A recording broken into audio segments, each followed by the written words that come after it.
everyone. Ngayon ay first time kong mag-change oil ng e-bike ko. Ayan, ito yung e-bike ko siya. Ayan, Amson.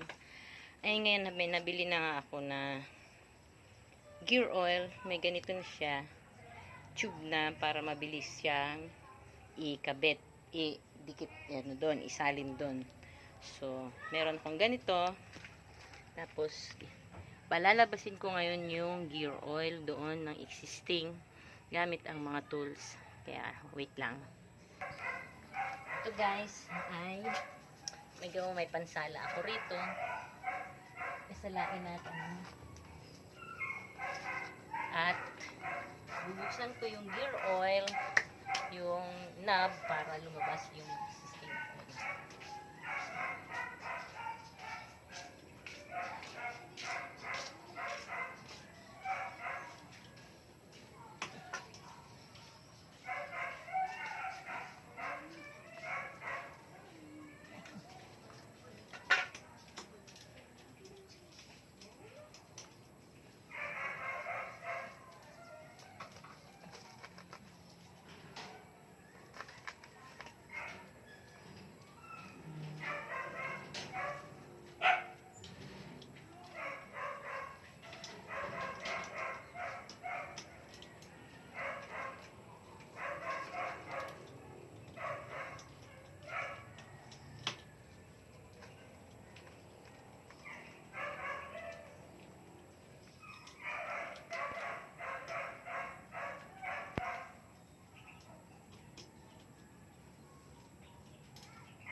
Wala na pala siyang oil.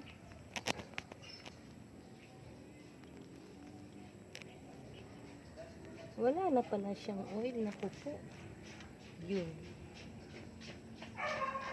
Yan, tumutulo siya. Yung oil niya. Okay. Ayan mga guys. Na-drain ko na yung oil niya. Ayan o. May kaunti pa. Kailangan natin ma-drain talaga siya. Tapos ngayon naman ay binuksan ko na yung nandoon. Binuksan ko dito. Ayan po. Ayan, binuksan ko siya.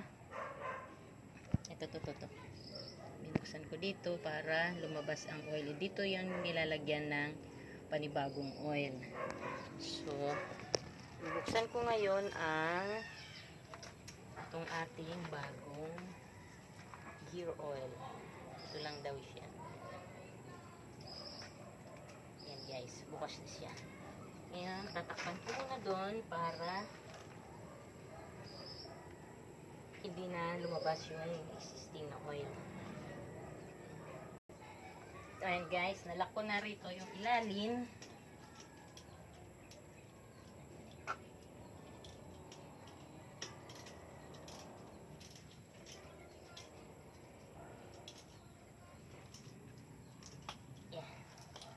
At ngayon naman ay ilalagay ko na itong bagong oil. Ayan guys, ito nga, ilalagay ko na ang oil.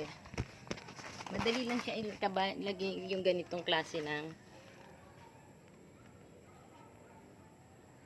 ayan o.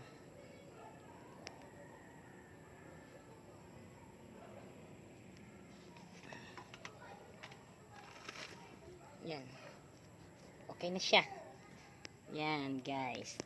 Na-change oil ko na ang aking e-bike.